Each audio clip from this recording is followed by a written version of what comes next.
This week, in the tour of the wide and various sites in history the National Park Service is preserving and making available, I'm sharing a place and a person who are great examples of the wildness and rapid change in and around America in the early 19th century. Philena Camden and her time as part of the gold-based boomtown, Whiskeytown, at the site of the Whiskey Creek diggings. Herself, born in Rhode Island in 1822, Philena was one of the few American women who trekked out to California in its gold boom years. There were plenty of Mexican and indigenous women already in California, but they seemed to be repeatedly made invisible. Coming from the East Coast and a reasonably comfortable house, she left the large established fireplace cookery of the East and found herself learning campfire cooking and then the iron stove cookery of the new boarding house and hotel scene that sprung up to host the waves of adventure and fortune seekers that flooded the towns and mining sites dotting the southern end of the Cascade Range in California. She oversaw the feeding of her family, which came to include her husband and 4 daughters, along with innumerable guests, visitors passing through, and boarders. She worried about the price of flour, made note of a present of apples and oranges, and served roast beef and plum pudding for a celebratory meal, though her brandy and water remedy for cholera may have been less than effective. The records of her cooking adventures, the how and what of the food she produced, give an interesting look into the daily life as the California uplands changed from a wild place and home to the Wintu people to a place of desperate scramble to build lives and make fortunes, all the way to its current identity as a vacation spot outside bustling modern San Francisco and Sacramento, where one can get away from it all. You'll find Philena Camden's house still standing in the historic Tower District of mostly flooded Whiskeytown. Much of the mostly abandoned town disappeared under the Whiskeytown Reservoir that was created in 1962.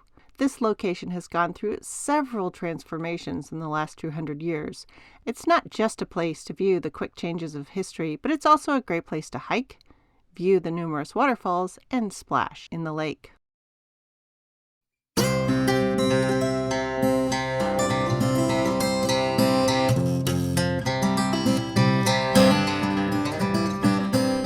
Episode 126. You better tell me where you went, Puddin.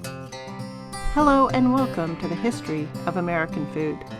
This week I'll be looking at the transformation of pudding from an often savory boil-in-a-bag affair to a baked and even stovetop thing that would be able to morph just another 150 years into the pudding cup.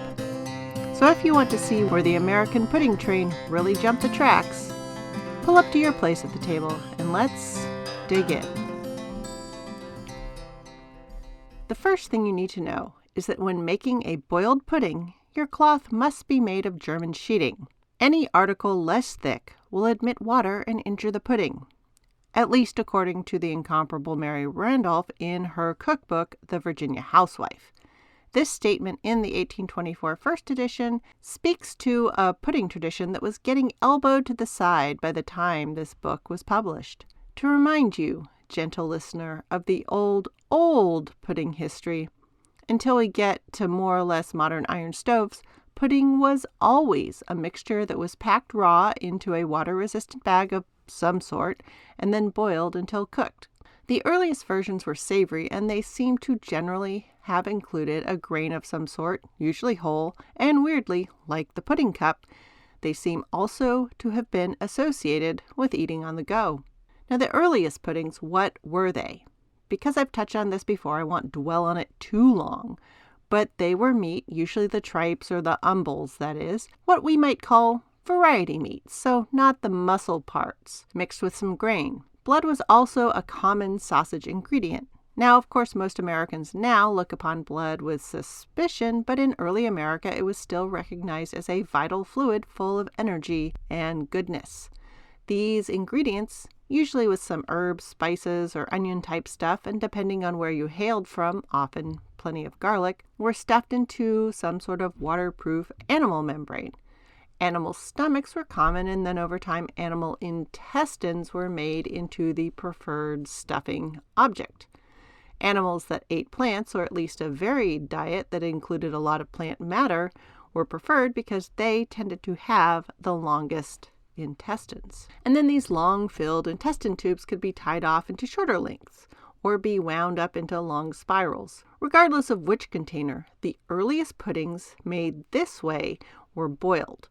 But as cooking techniques evolved, they were also simmered and poached and roasted, hot smoked, cold smoked, salt cured, and dried in various ways. What made them handy for cooking, the waterproof container, also made them great travel food. I mean, they did have their own wrapper. Obviously, there were softer and finer puddings for fancier dishes, and those needed to be eaten up quickly.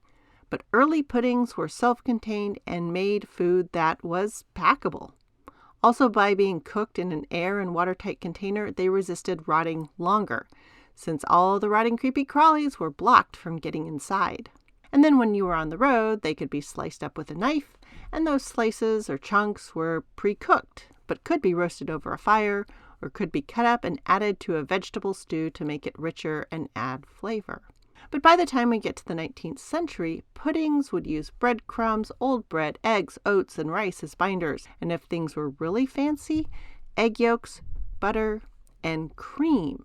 And there was a certain staying power to the formula. I mean, most of us can now walk into any American grocery store, stop by the dairy case, and just grab a tub of rice pudding. I mean, no longer is there meat and intestine casing, and it's sweet, but hey, it's a rice pudding. Side note, not all people wanted their intestines stuffed. Reading through 18th century cookbooks, there are occasionally recipes that call for stewing the intestines as one would other tripes, and Hannah Glass in her 18th century cookbook writes about the French andouille. Now, this is a roughly chopped mixture of bacon and different cow tripes, spices, cream, and breadcrumbs, and it would have produced a very chunky, loose pudding. The andouille sausage that was appearing down in Cajun country was heavily influenced by the German population. So unlike the chopped sausages in the French style, they preferred ground puddings, or sausages, or wursts. Anyway, early puddings were pretty much sausages. But over time, faffing about with animal innards just got too annoying, especially as European cooks started to have good access to cloth. Besides not having to trundle down to the butcher, pudding cloths were reusable. You could liberally grease or flour a pudding cloth, tie up to whatever size you needed, and ta-da, that would work for your boil-in-a-bag pudding, which was great since the kettle was always on in the back of the hearth, and it could burble away back there while you were fussing about with everything else, which is where Mrs. Randolph's admonition comes in. The rough homespun threads of most homespun fabrics made in late 18th century North America were too loosely woven to make effective pudding cloths. The factory spun and woven fabrics of Europe, especially the high-quality linen sheeting of the Prussian Empire, were simply the best. So here we are in the 19th century. Trade with Europe is back up and running, so spices are moving around again.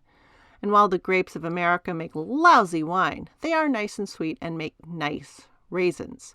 Though, of course, imported raisins of the sun from Spain or North Africa or the Levant were the preferred rich people flex. Also, with the quieting down of the European squabbling in the Caribbean and the recovery of American shipping, not to mention the installation of steam engines on some sailing vessels, meant that sugar was becoming ever more common and ever more affordable. And as I've talked about, better milling technology meant that wheat flour continued to be ever more affordable. As a result, putting together even a plum pudding became a way to show off and set a bounteous table. At this stage, as good as pudding cloths were, even the German sheeting ones, most of these sweet batter puddings were a bit wet to be trusted to just a cloth. The boil-in-the-bag pudding of earlier centuries were on their way out, unless you were somewhere hopelessly rustic. Anyone who was anyone, if they were in America, they were at least using a pudding basin. Now, these were ceramic bowls of various shapes that were much better for containing the wetter batters, but were still wrapped in a pudding cloth and set to boil. Though the arrival of iron stoves, first in wealthy houses and then in more modest ones, the steamed pudding in a basin started to be seen as well. So our trusty British cooks coming over to the colonies arrived with the know-how for making puddings in cloths and basins. But as the years went along, regular people without access to fancies, like German sheeting, for example, from over the ocean, they did have access to wheat and even plenty of flour. So for many cooks, instead of wrapping a pudding basin in a cloth and setting it to boil or steam, more often they would make a paste or pastry crust to hold the pudding batter, and then the concoction would be baked in a pan in an oven. In America, by the late 18th century and early 19th, England was becoming more industrialized and focused farming on wool for cloth making and meat for war on land and sea, and they became a wheat importer. Their cloth was less dear, and the flour for crusts was more expensive, and the pudding cloth and pudding basin tradition was as strong as ever. Also, because they were raising so much beef for sea, the suet market continued, and so suet puddings remained common. In America, where people were on the move and had more bake kettles than cauldrons, they were quicker to adopt the newfangled iron cook stove ovens. And so baked puddings started to rise over the boiled and steamed. Oh yeah, and being much closer to sugar, America tended to make their puddings baked in paste, which were, well, frankly, pies, much, much sweeter than the English-style savory and lightly sweetened puddings they preferred. I mean, treacle tart aside. Another slight detour for a second here. There has been a discussion about how people are amazed at how sunburned they are not getting in Paris this summer at the Olympics, and how it must be that European sunscreen is just so much better. And while there's argument about whether or not that might be true, the more important thing is that North America is quite a bit more southern than people tend to think. I mean, Paris is at the same latitude as Vancouver, British Columbia. Nice and Marseille, the most southern beachy palm tree containing ports of France, are north of Boston, at latitudes more in common with Bangor, Maine, not places we Americans think of as a spot to go to pick up some sun. The UV index and the amount of spring sun means that many fruits brought to America grew to be larger and sweeter and more prolific than they could ever be in Britain. I mean, London shares a latitude with Newfoundland and the north end of Vancouver Island. Again, not places known as garden spots. Ocean currents are weird. But the result meant that American peaches were peachier, our plums were juicier, our apricots plumper, and our currants were losing out to the local berries of all sorts. And so, with the sweeter fruits and cheaper sugar and the fact that sweets were a power way to show off wealth and skill in your kitchen, I mean your own skill or the help that you employed or owned, meant that sweet puddings were just going to be far more popular in America than the savory ones. On top of that, there was the fact that America was growing cows and pigs like crazy, and we didn't have to eat the innards as often, or we certainly didn't have to stretch them quite as far. All of this meant that savory puddings as puddings were just fading away. As with all long-standing food trends, there were a few specific call-outs. Cooks and families would hang on to their beloved white pudding or blood pudding or an old-fashioned peas pudding or a pudding that we would now recognize as stuffing. But these were not likely to be taken up and learned by new cooks. A few decades into the 19th century, thinking of pudding as a main dinner food was falling out of favor. Sausage was taking over as the word, and pudding for savory food was starting to sound kind of quaint. And then on the flip side, pudding definitely did not take over as a general name for sweets. American food already had too many sweets in development to go with just one name. Cakes and pies and fritters and donuts and cookies and custards and jellies were all over the cookery books. In fact, dessert was just starting to emerge as its own word, and soon as an idea. The average person still served sweets along with savories as part of the art of setting a balanced and prettily filled bounteous table. Or they were served alongside those newfangled fancy afternoon teas or coffees. But in coastal cities that were looking to the French as the up-and-coming fancy way to be, in dress, in literature, and in decor, though China was also becoming a style icon, But the French Romantic novels were the hot books to sneak around and read with your friends.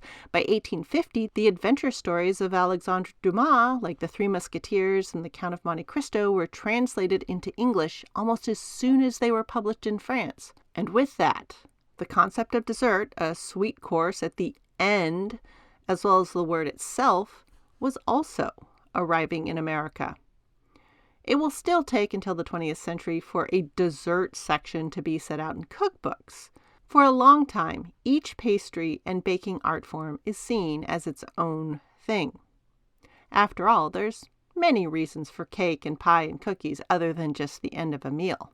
So while the name pudding contracted mostly into the idea of sweet stuff, the principles of pudding continued in America and possibly expanded. And the two ways America expanded the pudding concept was by moving puddings into pastes, what we'll call pastry or crusts, and into metal pans. So let's expand on the pan version first. This meant the fat and the eggs and the starch plus a flavoring formula.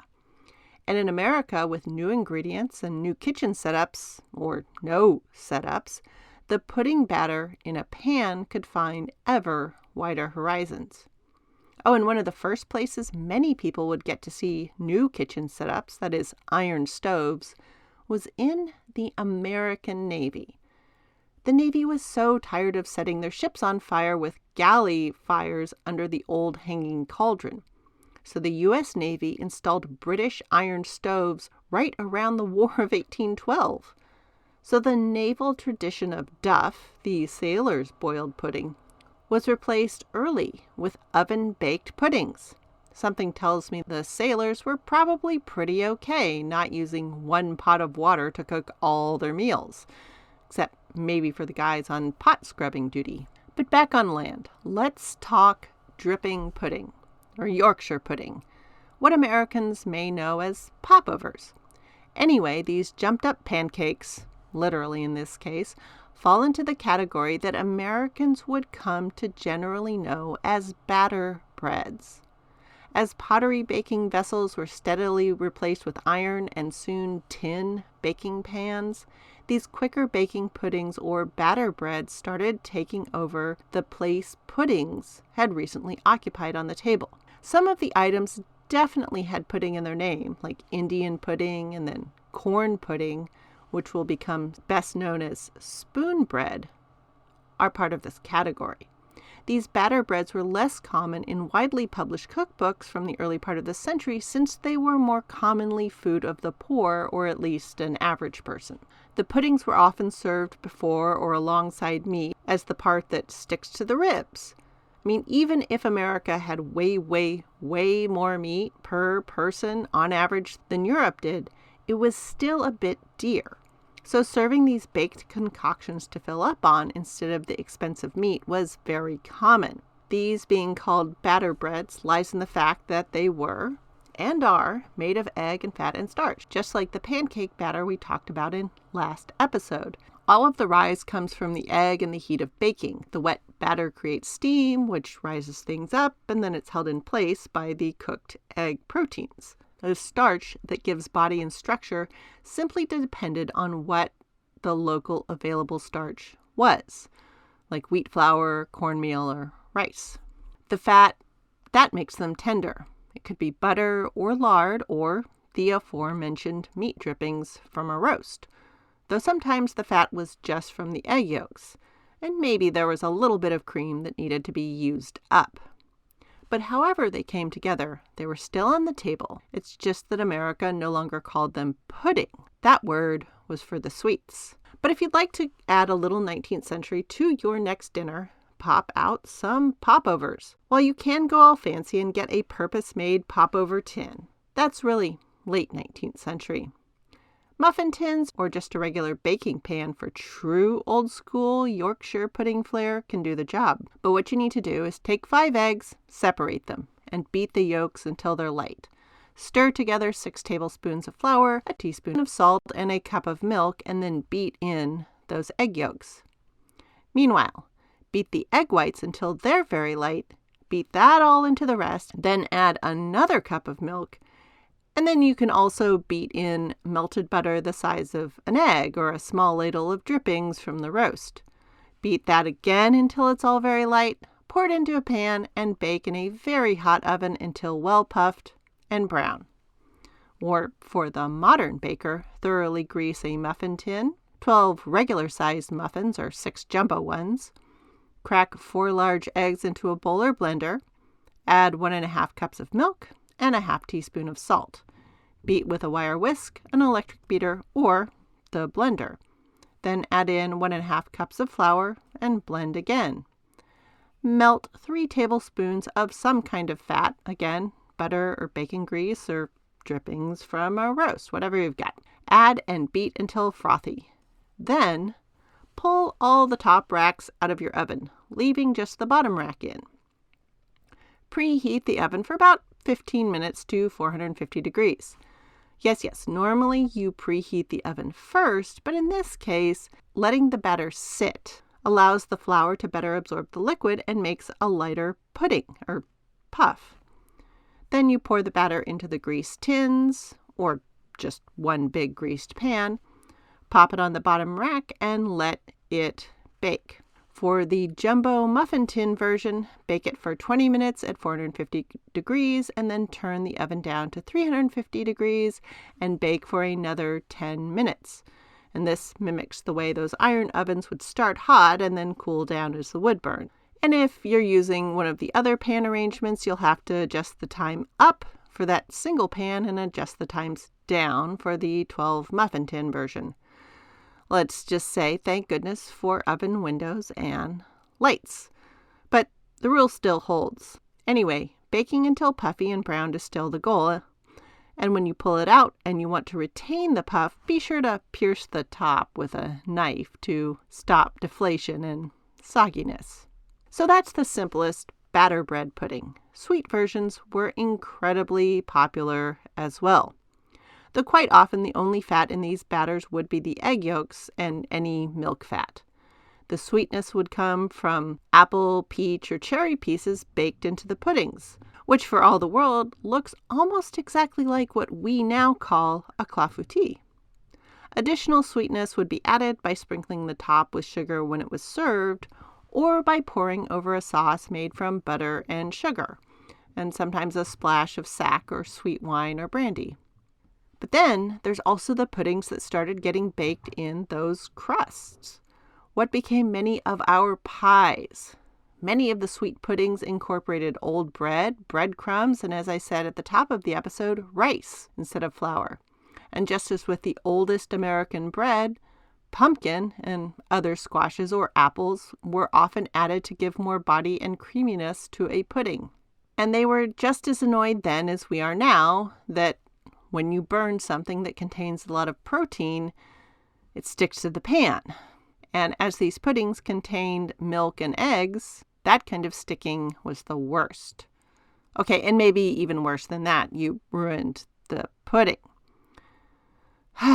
Because if there was one advantage those old boiled and steamed puddings had, it was that you couldn't burn them.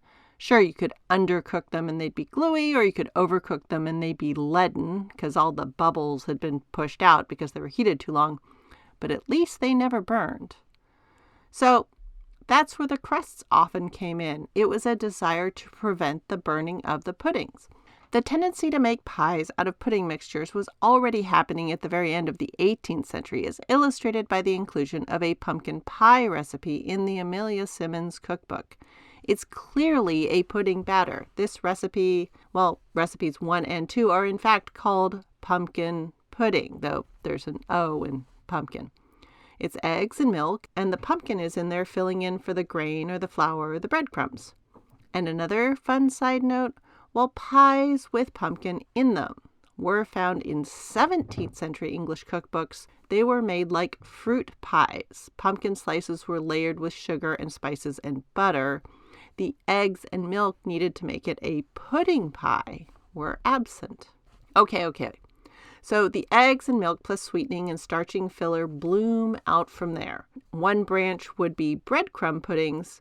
The English treacle tart is one example.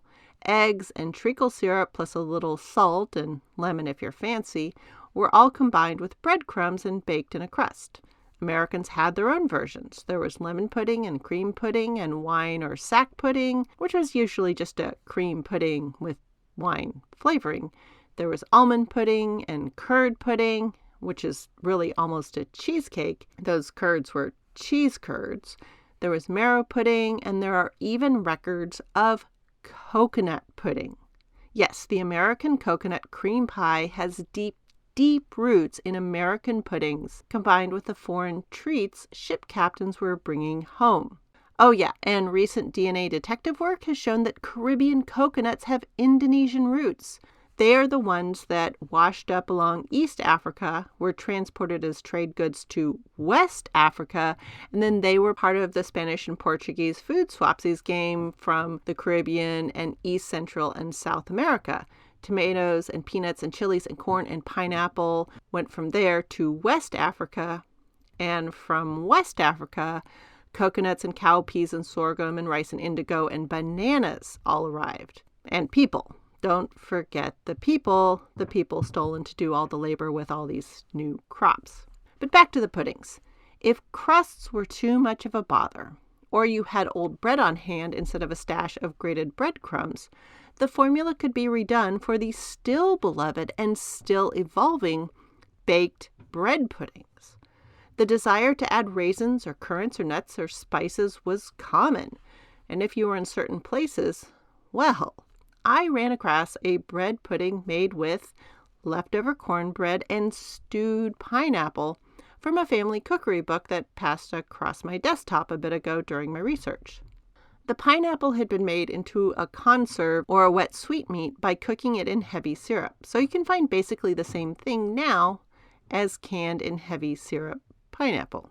The old cornbread was crumbled up, dotted with the conserved pineapple and the newfangled pecan, anyway, not getting into it, that were being cultivated by those French Creoles down in that food jackpot of New Orleans that America had just recently acquired. All this was covered over with the egg and milk pudding mixture, and that would be baked until done. The sauce of choice here would be butter and brown sugar and some rum. If one were to use white sugar, it would be used for sprinkling, so everyone could see it. Brown sugar was fine for a sauce made with a brown liquor. So here we are. In the first half of the 19th century, America loves itself a pudding, but it's starting to narrow the definition of what a pudding is. Instead, America now has sausages and batter breads and spoon breads and pies and puddings. America on the move, along with the arrival of the oven and the beginning of the move away from open fire and hearth cooking, combined with the coming manufactured foods, is going to keep changing American pudding until it will be nearly unrecognizable next to its meaty, grainy roots. Next time, it's time for cake. And this is pretty much the last age of yeast-raised cake and of unfrosted cake until we rediscover them in the 21st century. So to see what the last gasp of the cake that had to rise overnight looked like in America, join me for the next episode. Thanks for listening. Any email, questions, or quibbles will continue to reach me at thehistoryofamericanfood@gmail.com. Downloading this episode helps know you're out there. But even better than that are your reviews, and the new ones, thank you very much. They have been absolutely wonderful. And if you want more food and history in your future, you can join me and my co-host, Jamie Lewis from Plague of Strength, in our much looser and rather wilder podcast, Prize Fighters, Circus Freaks, and Gangsters. There's still some food, but now it has fashion and fighting and fraud and other F's. But right now we're on to Z, Zorro. He's a lot of fun. He's in California, right smack in the early 19th century. So come join us over there for a little swashbuckling. Music for this podcast is Finger Olympics by Dr. Turtle, and you can find me on Threads, Insta, and elsewhere as @THOA Food. And all this information, including recipes this time, will be available in the show description.